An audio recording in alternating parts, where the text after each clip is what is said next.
Hi guys! Welcome to my vlog. Happy Easter po sa ating lahat.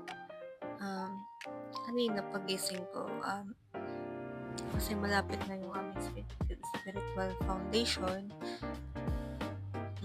Nag-research ako kung paano talaga yung sa devotion. Actually, hindi ako magaling mag-devotion. Saka, ah, yung aking words ay hindi ko siya mai-compose agad.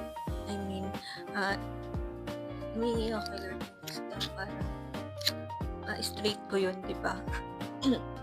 At syempre, na ulit ako sa Kids Church. Excited na ulit ako since matagal na ulit akong hindi Kids Church. Yan. Nag-search ako.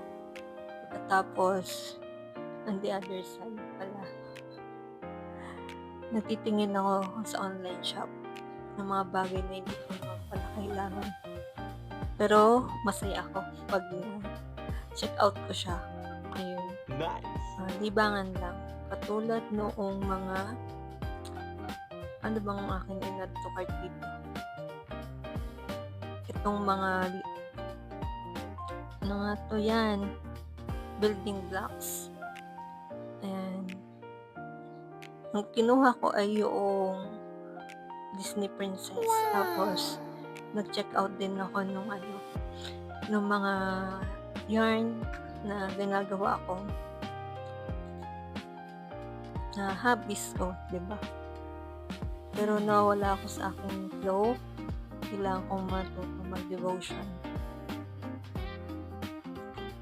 Yun lang, guys. So far, i-skip ko na to. Tapos, diretso na ako sa aking nire-research. Hi guys, ito na ulit tayo. Naputol tayo dun sa building blocks. Ito yun, yung ina-add to cart ko. Ayan. Ang kinuha ko lahat dito yung Disney Princess. Kasi gusto ko siguro mag-collection dito sa apartment. Ayan. Ito na yung na-add ko. Nagigisang peraso lang naman.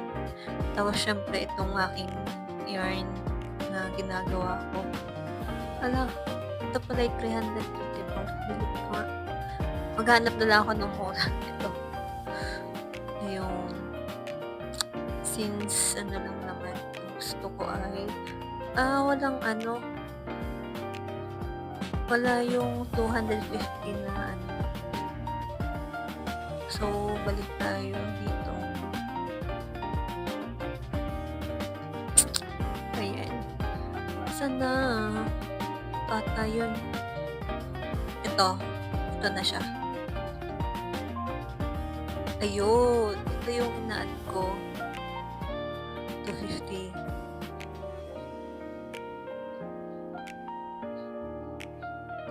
Talagang yun yung in-add ko. 354 siya. Tapos gusto ko yung blue. Yun talaga. Yung lang price niya. Akala ko 200 plus lang.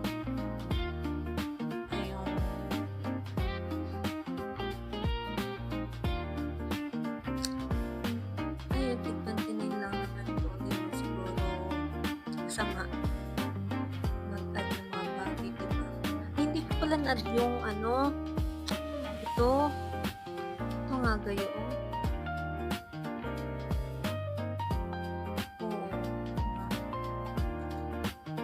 Ito. Tapos, kulay blue. Din ayun. Since, excited. Ay, bundle siya.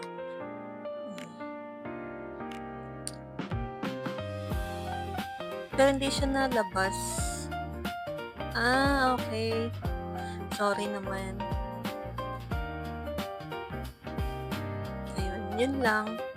Tapos, white nose and yun. Sinesearch ko na. Kasi ako,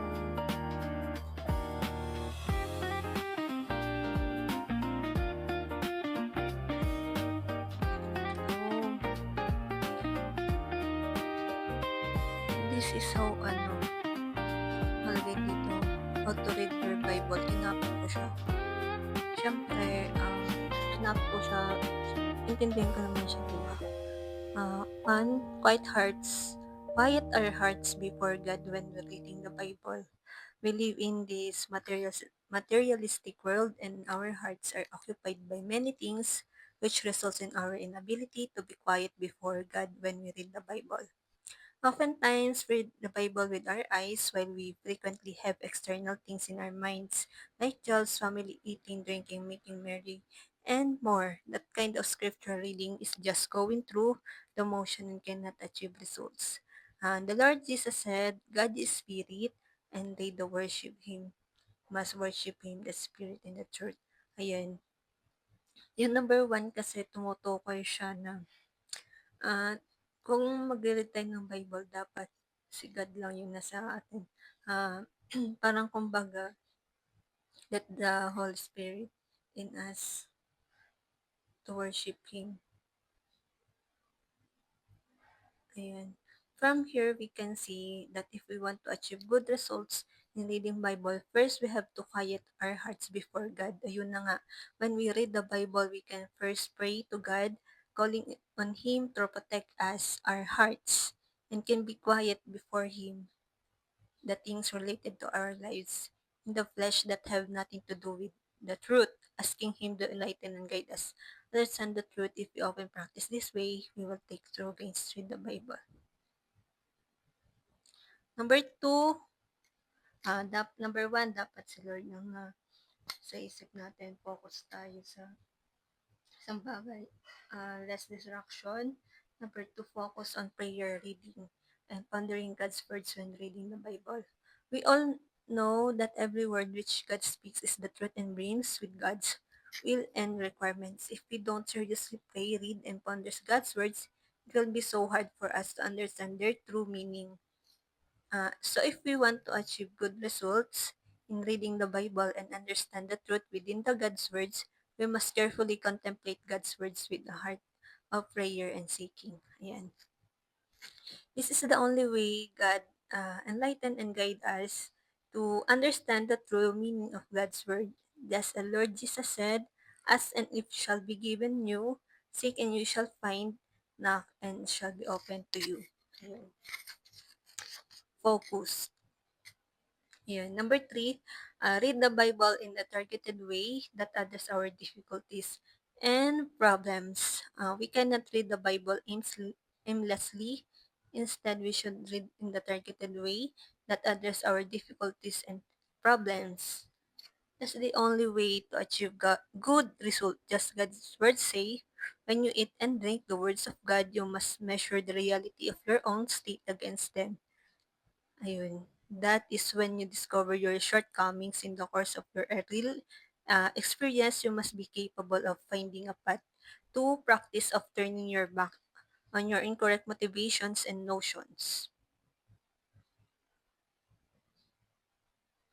Ayun. God's words shows us that by reading God's words in accordance with our actual states and difficulties, we can not only understand and remedy our wrong states, but also find the correct path of practice.